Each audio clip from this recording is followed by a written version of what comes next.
فرخاني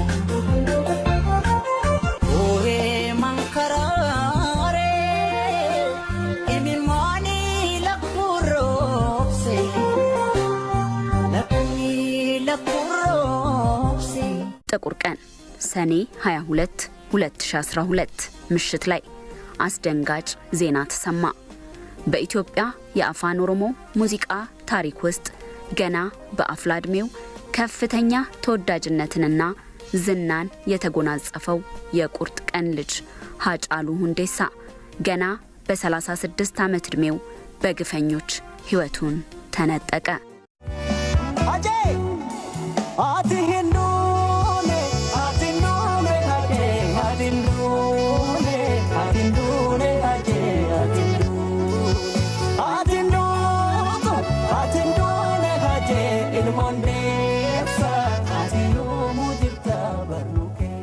የተለየ ስሜት ተሰማኝ። የመጀመሪያ ልጄን ሳገኝ የተደሰትኩትና ሃጫሉ ሲሞት ያዘንኩት አተዛዘን የተለየ አዘንም ማጥዩ ልጄንም ሳገኝ ደስታ የተደሰትኩት የሳከነበረው ደስታ ውጪ የተለየ አይቼው ማላክ ደስታ ነው የተደሰትኩት። ሀዘኖችንም ማቃቸዋለሁ። ሃጫሉ ሲሞት ግን ሰው ሞተ ብዬ ሳይሆን የሆነ የተለየ ነገር ነው።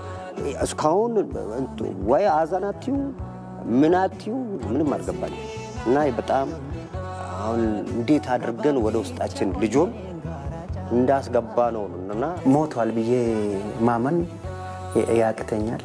ጀግንነት ከሞት የሚያስቀር ቢሆን ኖሮ ሃጫሉ ነው የሚቀረው። በጣም ተሰምቶኛል ብልሽ በወርድ የሚገለጽ ማንኛውም ሰው ይላል። እኔ ውስጥ የሞቱት ብዙ ነገሮች አሉ። ሃጫሉ ማጣት ያለብን ሰው አይደለም። ብቻውን ህዝብ ነው። እድሜ ልኬን እየተሰማኝ ነው፣ ያለቀስኩኝ ነው ምኖረው። ግን ሃጫሉ አልሞተም ብዬ ደግሞ አምናለሁ። ቢኮዝ ሰው ልጅ ይወለዳል ይሞታል፣ ግን ምኖረው ታሪክ የሰራ ቀን ነው። የሃጫሉ ታሪክ እንድኖር የሚያደርግ እኔ ነኝ፣ አንዱ እኔ ነኝ። የኦሮሞ ህዝብና አንዱ ደግሞ አንድ ግለሰብ እኔ ነኝ። ስጋውን ነው ያጣሁት እንጂ ታሪኩ እኔ ውስጥ ይኖራል፣ እሱ እኔ ውስጥ ይኖራል። በጣም የሚቆጨኝ ነገር ዛሬ መሞት አልነበረበትም። እሱ ሞትን የጠበቀው ጊዜ ሳይሞት ቀርቶ ዛሬ እንደ ውሻ በሉት ማለት ነው። ሃጫሉ ያሞኔይ ይኖራል። ጀግና ሞቶ አያውቅም። ቢኮዝ ስጋው ከመሬት በታች ይሆናል፣ ታሪኩ ከመሬት በላይ ስለሚሆን የችግር ቀን የሞት ቀን በጣም በከባዱ ጊዜ ሙሉ ህይወቱን አሳልፎ ለህዝብ የኖረ ነው። ሃጫሉ የመንደር ልጅ አይደለም፣ የክልል ልጅ አይደለም፣ የሀገር ልጅ ነው፣ የህዝብ ልጅ ነው። ሃጫሉ ተወልዶ እስከ እልፈተ ሞቱ ለህዝብ ነፃነት፣ ለህዝብ እኩልነት፣ ለሐቅ ቆሞ ለሐቅ ሞተ። በኢትዮጵያም በዓለምም በአጭር ጊዜያቸው በአጭር እድሜያቸው ታላላቅ ስራ የሰሩ ጀግኖች ተመዝግበዋል። በርካቶች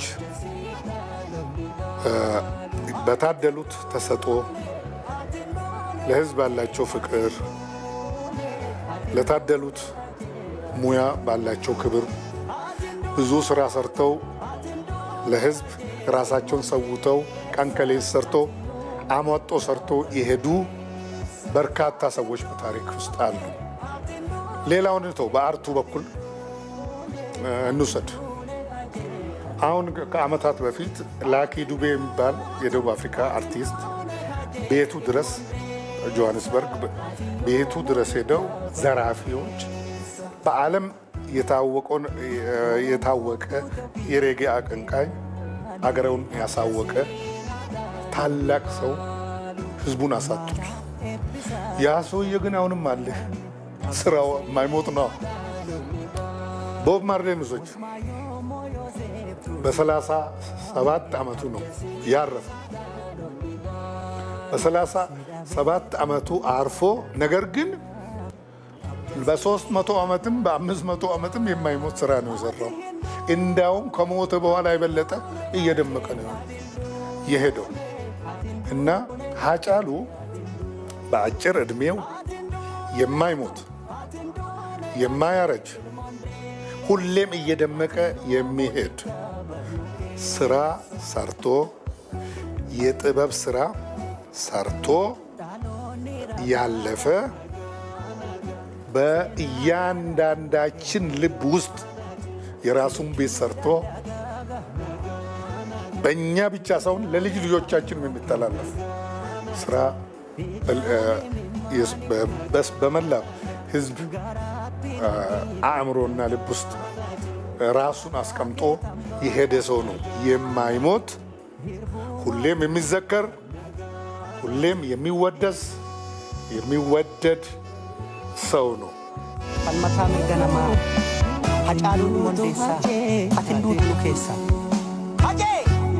ሃጬ ጋፈ በርኩሜ ሃጬ ጋፈ አድዋ ሃጫሉ ጋፈ መሬሳ ጎን ዮም ዶኑ ኬሳ ሃጬ አትንዱኔ አትንዱኔ ሃጬ አትንዱኔ አትንዱኔ ሃጬ አትንዱኔ ሃጬ ኢልሞንዴሳ አትዩሙ ጅርታ ድምፃዊ ሃጫሉ ሁንዴሳ ከሚወደው ህዝብና አድናቂዎቹ በሞት ቢለይም በአጭር ጊዜ ውስጥ ባበረከታቸው ስራዎቹ ሁሌም የሚታወስ ድምፃዊ ነው። ብዙዎች እንደሚገልጹትም ለህዝብ የሰራ ለህዝብ የኖረና ለህዝብ የሞተ ታላቅ ድምፃዊ ነበር። ሎላኒቶ ኮሎላኒሳ ልቂሴቶ የመረርቱቶ ኑጋዳዬ ወሊሳ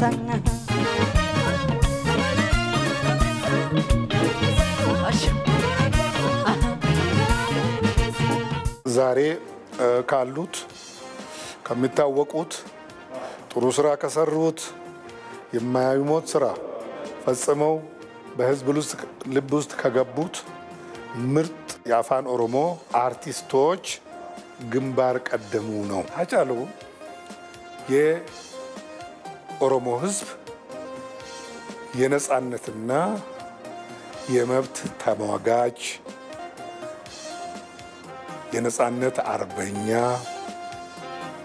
ጀግና ለህዝብ ልዩ ፍቅርና ክብር ያለው በህዝቦች እኩልነት የሚያምን የትውልዱ ተምሳሌት ነው።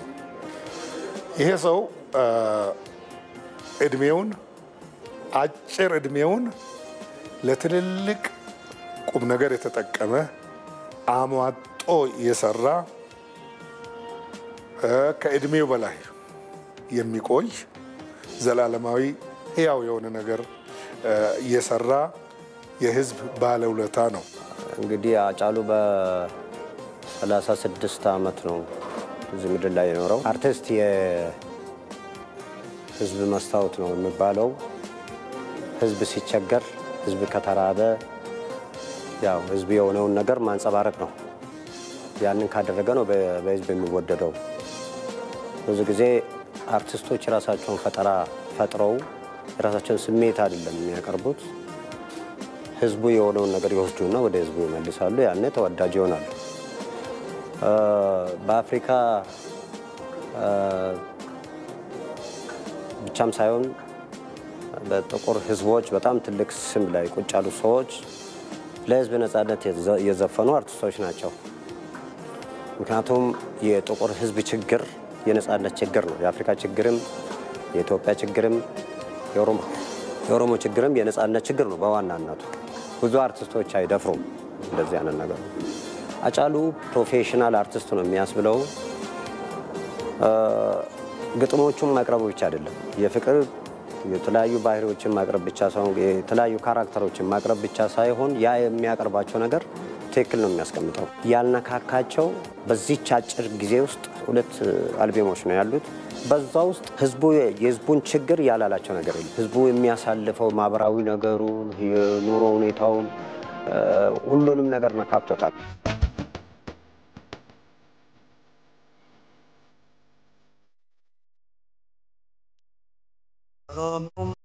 Janate numashe fidundi adashe kutisuf dipkadikati sapotu or sheni yobuko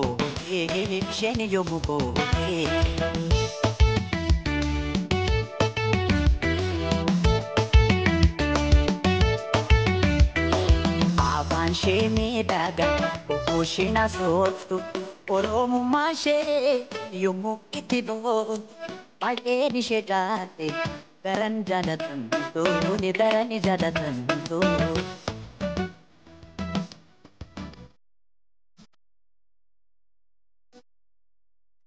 በኦሮሞ አዋቂ 3 ነው ይባላል አንደኛው ጸጉሩ የሸበተ ነው ጸጉሩ የሸበተ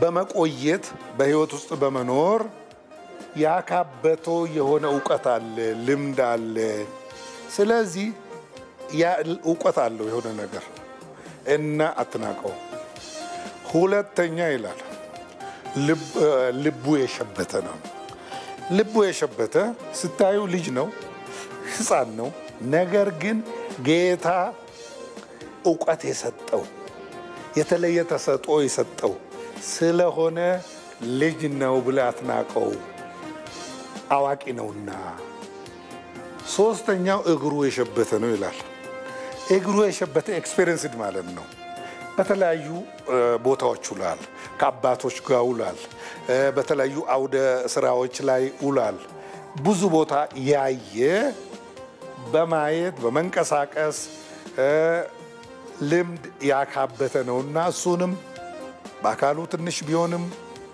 በእድሜው ትንሽ ቢሆንም አትናቀው ጸጉሩ ባይሸብት እግሩ ሸብቷልና አዋቂ ነው ከሶስቱ ግን አንዱን ምረት ከተባልክ ማንን ነው ልቡ የሸበተው ነው ሀጫሉ ልቡ የሸበተ ሰው ነው የልጅ አዋቂ ነው ከተማረው በላይ በትምህርት ካገኘው ማስረጃ በላይ ዕውቀት ያለው ሩቅ አሳቢ አስተዋይ በሳል ነው በጣም ሰፊ ብሮድ የሆነ ነገር ያለው ራሱንም ጌታ ከፈጠረው ሌላ ራሱንም በንባብም በተለያየ ጥረትም ራሱን የገነባ እንደገና ራሱን የፈጠረ ሰው ነው የሁለተኛ ደረጃ ተማሪ ያለ የመጀመሪያ አልበሙ የሆነውን ሰኚ ሞቲ ያሳተመው ድምጻዊ ሀጫሉ ሁንዴሳ ወደ ህዝብ ጆሮና አይን ለመግባት ጊዜ አልፈጀበትም በዚህ አልበሙም ከፍተኛ የሆነ የህዝብ ተቀባይነትና ተወዳጅነትን ተጎናጸፈ በተለይም የአልበሙ መጠሪያ የሆነው ሰኚ ሞቲ ወይም በአማርኛ ትርጉሙ የንጉስ ዘር የሚለው ሙዚቃና ስለ አንድነት ያቀነቀነበት ቶኩማ የተሰኙት ሙዚቃዎች ከዳር ዳር ተደማጭ መሆን ቻሉ harki khare kanyatu dina ofi male harki khare kanolu dina ofi male no to of nese enyutu mutale no matof nese enyutu mutale jedetu welise welisa libira jedetu welise welisa libira gansa chibata nuf galera tana wahedu jedame wahedu snibekna nutilmane oromo malif tokontane malif wale mormina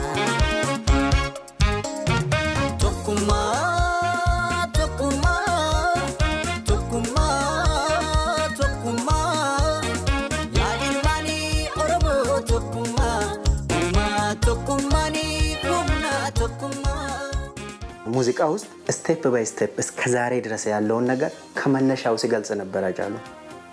ያኔ ችግር የነበረው ብዙ ችግሮች ነበሩ፣ ግን የባዳውን ችግር ሳይሆን የኦሮሞን ችግር ለመፍታት ስለ አንድነት ነው የዘፈነው አልበሙ ውስጥ። ኦሮሞ አንድ ከሆነ ሁሉንም ነገር እንደሚያገኝ በሙዚቃ ላንጉዌጅ ህዝቡን ሲመክር ነበር። አንደኛ አልበም አይመስልም አልበሙ ከጫፍ እስከ ጫፍ የተሰማ አልበም ነው። ሰኚ ሞቴ የሚባለው ዘፈን የዘፈነው የፍቅር አገላለጹ የንጉስ ልጅ ነች፣ እሷን በፍቅር አስቀምጦ እንደዛ ሁለት ነገር ነው ያስቀምጠው። በኢትዮጵያ ሞቲ ጅማ የሚባል አባ ጅፋር ነው። እሱ የጅማን ዘፈን ሲያቀርብ እንደዛ አይደለም ያቀረበው።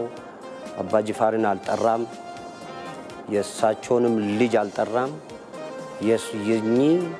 የንጉስ ዘር ልጅ ብሎ ነው የሰራ። በጣም ሰፋ ያለና አንድ ዘፈን የሚያሰ በጣም የሚያመራምርና የልጁ በጣም በሳል ጻፊ መሆኑን የሚገልጽ ያ የፍቅሩ ራሱ አገላለጹ ቀጥታ ወደድኩ ምናምን እንደዛ ብሎ አይደለም የጻፈው። ከስሜ ቱፋ ጋር ነው የሰራ ነው ይሄን ትራክ። ሰኚ ሞቴ አሁን የንጉስ ዘር ነው የሚለው አይዲያው ነው። በዛ ውስጥ እንግዲህ ዋና ሐሳቡ በኔና በዛች በንጉሷ መሃል ላይ ያለው ጊቤ ወንዝ ነው። ያ ጊቤ ወንዝ ቢሞላም ባይሞላም በፈንድ በዋናም ቢሆን ይሻገራለው ነው ብዬ መፈክረው ማለት ነው። ዛለ ግን ዋናው ጉዳይ አንቺ ንጉስ ዘር ነሽ፣ እንዴት ነው ማገኝሽ ነው ስጋቴ ያዝልኝ ያልኳት ነው መዘፍንላት ማለት ነው። እና ይሄ ነው ዋና ሐሳቡ። ከህዝብ ጋር ያስተዋወቀኝ ስራዬ እሱ ይመስለኛል። ገላን ጊቤ ጉቱስ ዳክቱብ ቢዲሩ ነማጨሲሳ ገራን ጃለቴ ረፉ ላፍቱስ ጅልቢቢ ነማደምሲሳ ገላን ጊቤ ጉቱስ ዳክቱብ ቢዲሩ ነማጨሲሳ ገራን ጃለቴ ረፉ ላፍቱስ ጅልቢቢ ነማደምሲሳ አጫሉ የአንድነት ጠበቃ ነው። አንድነት ሲል በመተሳሰብ በመከባበር በእኩልነት ላይ የተመሰረተ የእኩልነት ጠበቃ ነው ብዬሻለሁ። የሰብአዊ መብት ጠበቃ ነው ብዬሻለሁ። በዚህ በጣም የበሰለ እንትን አለው። አንድነት በኦሮሞ ህዝብ በራሱ አንድነቱ እንትኑ ነው። ልክ አሁን ፈረንጆች ዩናይትድ ዊ ስታንድ እንደሚሉት ዲቫይድድ ዊ ፎል፣ ከተባበርን እንቆማለን፣ ከተከፋፈልን እንወድቃለን። ይሄንን አይዲያ የያዘ ሰው ነው።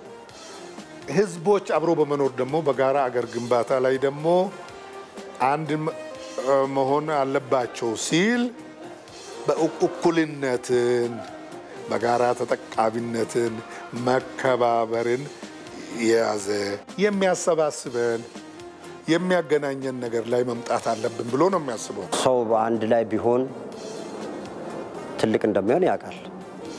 ከስራዎቹም በኋላ በአካል ሊሳተፍበት ፈልጎ ነበር። የዚህ ሀገር ሰው እኛ በአፍ ከመናገር ውጪ በአካል እንትን ነበረው። ኢትዮጵያ ውስጥ ሁሉም ነገር ሰዎችን ወደ ማስታረቅ ወደ ማቀራረብ ለምን አናደርግም የሚል ሀሳብ ነበር። አንድነት የሚለውን ዘፈን ከመስፈኑም ውጪ በአካል ፕሮግራም ነበረው። የተለያዩ ነገሮችን በአካል ተሳትፈን ለምን እንደማናደርግም በቃል ያለውን በተግባር እናደርግ የሚል ነገር ነበር።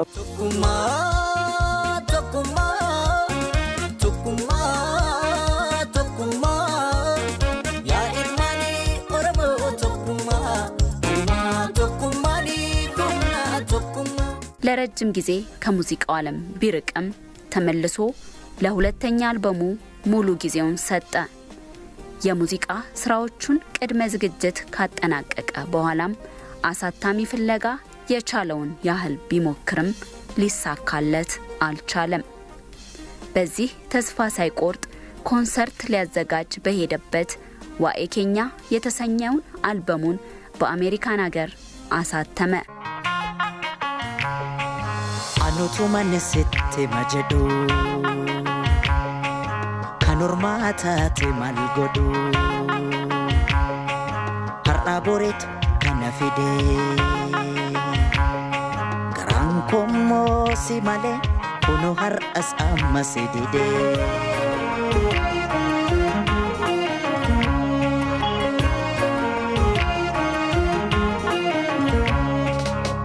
Kuno har'as annan jira angapidani kubanyacha Takasi dhabe malam fida kanan jiradha utuu jecha Maaloo na qarqaarii ka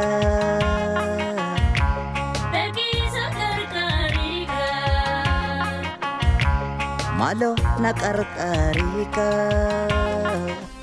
በዚህ አልበም የተካተተው ማሳንገማ ሙዚቃ ዘመኑን በሚዋጅ መልኩና ጥበባዊ ለውጥ አድርጎበት በወቅቱ የነበረውን የማህበረሰቡን ማህበራዊና ፖለቲካዊ ጥቆና ያሳየበት ነበር።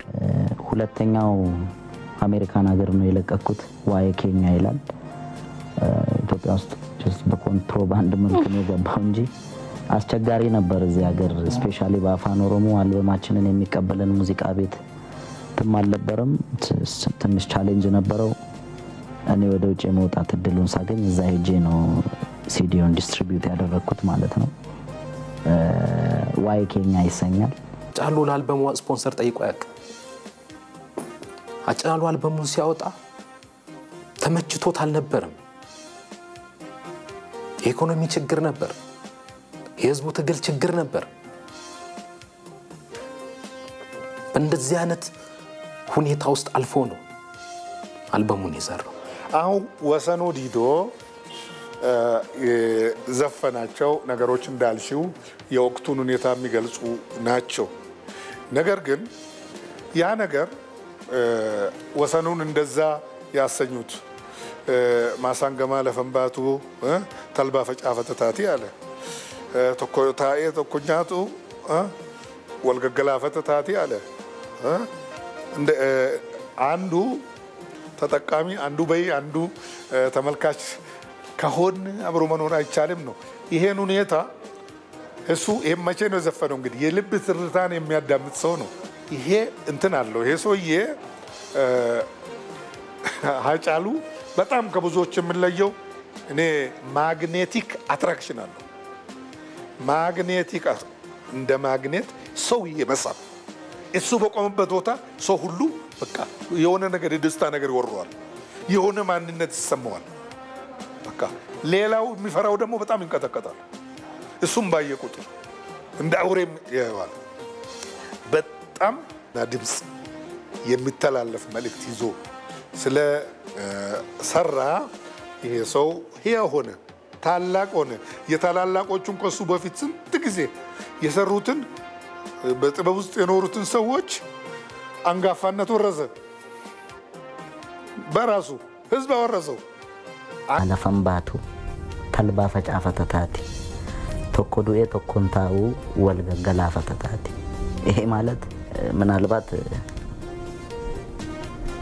ከገደል ካንተም ትሞታለህ እንደማለት ነው። ስለዚህ መግደል ወንጀል ነው እንዳትሞክረው እንደማለት ነው።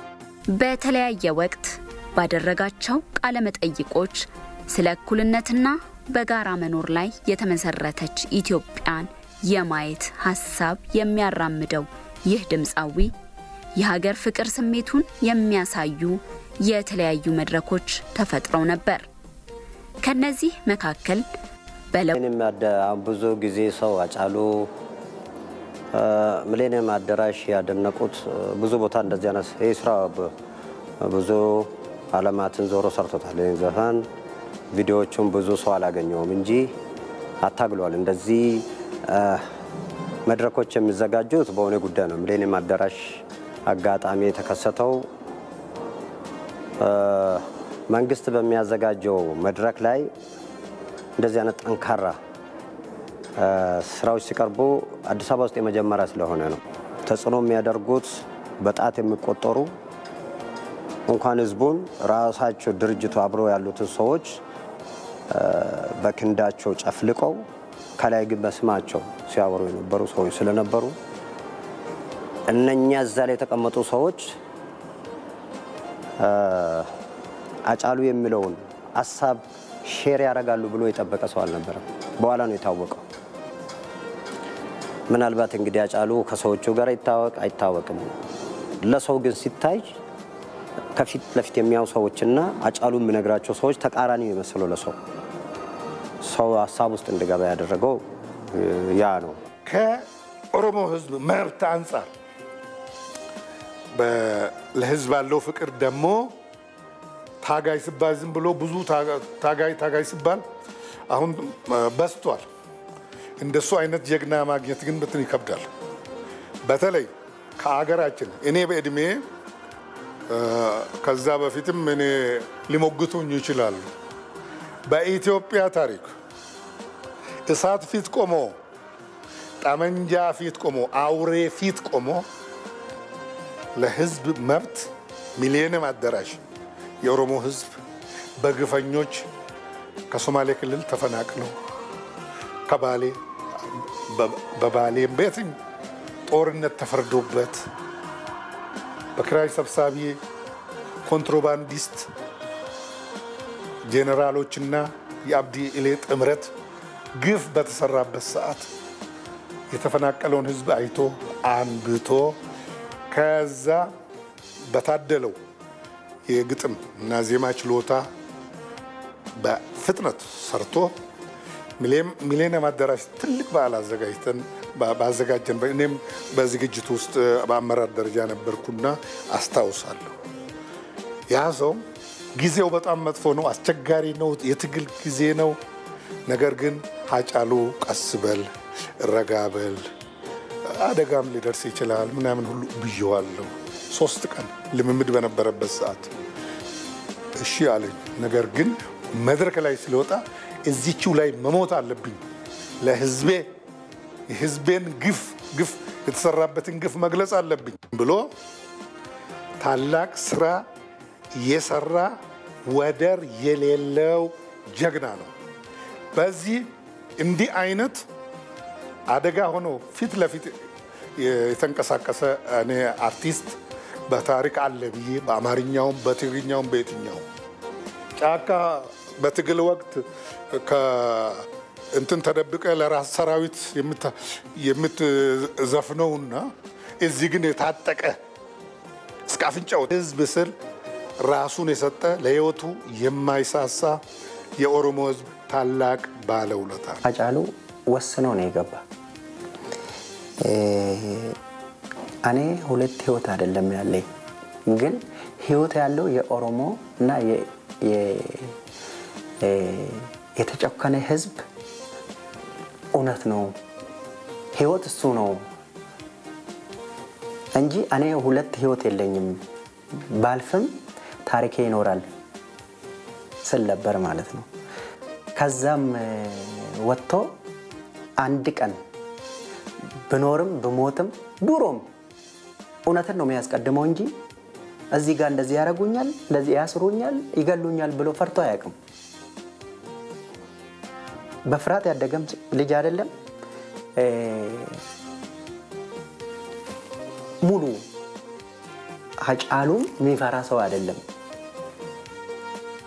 እና ያኔ ለብዙ አመት የታገሉም ነበሩ፣ ስታገሉም ያለፉ ሰዎች ነበሩ። እኔ ሞቼ ነው ለእውነት ሞቼ ለኦሮሞ ሞቼ ሞቴ ደግሞ ኦሮሞን ይለውጣል፣ የኦሮሞ ህዝብን ይለውጣል፣ የተጨቆኑ ህዝብ ይለወጡበታል፣ ለባዳም አልፎ ያስባል ማለት ነው። እሱ የሰው ልጅ መብት እንዲነካ ማይፈልግ ታጋይ ነው እንጂ ወይ ለግለሰብ ወይ ደግሞ ለአንድ ዓላማ ለአንድ ነገር ብቻ ወይ ለሙዚቃ ብቻ ሳይሆን ለጠቅላላ ለሰው ልጅ የታገለ ልጅ ነው እና ለነብስ አዱኛ ለኦሮሞ ትግል ተብሎ ነው የተሰው ነው ስማዮ ሙሳ ነው ዮሴፍ ገመቹ ነጀረኛ ያና ሞቱ ጠፉ አንልም።